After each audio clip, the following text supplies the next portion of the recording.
everyone, welcome back. I hope you're doing well and staying safe. It's Normal Guy of the North. I wanted to do another series based on the captains and get a little more detail of certain skill sets for certain types of specialty captains.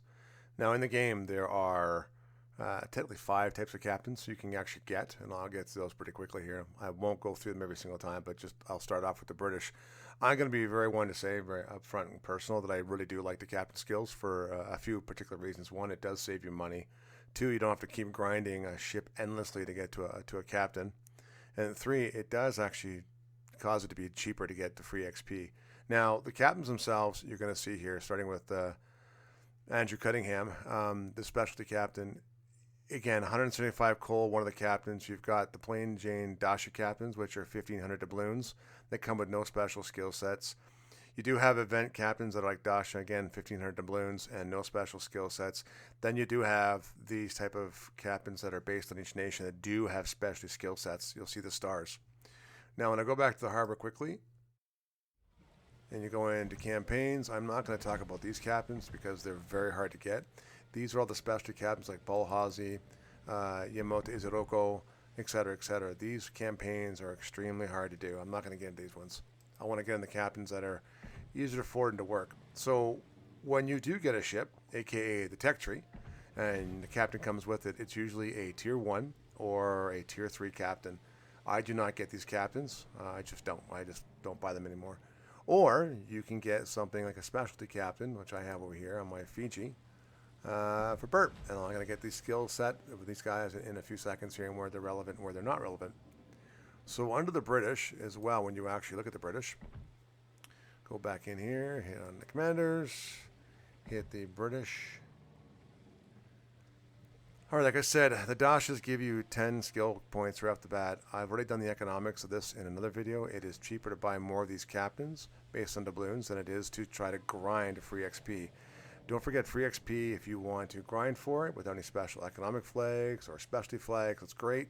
It's going to take you a very, very long time. I know people who have 4,000 games in this, double me, been playing since closed beta, and still don't even have a tier 19 captain, or I've had over 60 or 70 or 80. I'm selling most of them right now and redoing this, and I'll get to the reason why in a minute. But again, let's start with the simple ones. This is a 1,500 doubloon captain. You get 10 skill sets, but it's worthwhile. Now, this consumable right here, it doesn't really apply except for battleships and cruisers, and I would say fighter and spotting aircraft, so not so much value.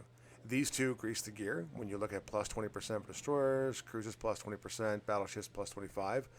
This is always important in cruisers and battleships. I mean, it's a must-have. Then you also have enhanced consumables. For the British, again, this is smoke, hydro, acoustic, radar. Yes, I use a radar Mino, and whatnot, and smoke generator. So my other boats, so for destroyers and cruisers. Again, very effective, very easy to use, and very inexpensive. Now, I'm going to go back here again, and I'm going to grab my Fiji, and I'm just going to quickly go through some of the skills and why I like these captain skills. Right off the bat, you can see how you can actually get these stars. It doesn't work here for this guy. And you can actually use these to actually enhance your skill set. It does make a big difference when you actually do it. Now, Bert, on, say, the Ark Royal, is not going to do anything. There's no benefit to putting him on here. It would be nice and benefit, but it doesn't.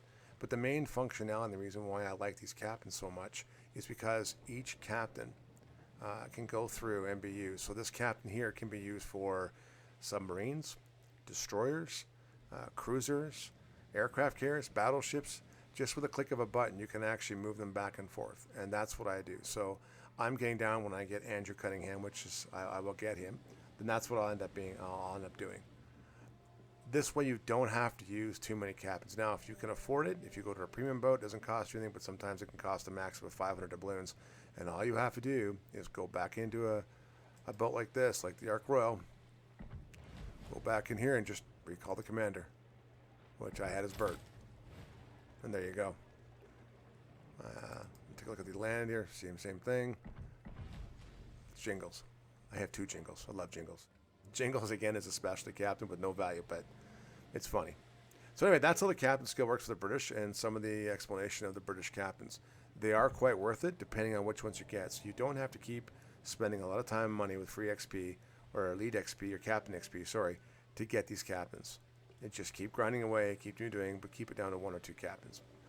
All right, I hope that helped. The next series will probably be on the Germans. So thanks very much. Take care. Cheers, and bye.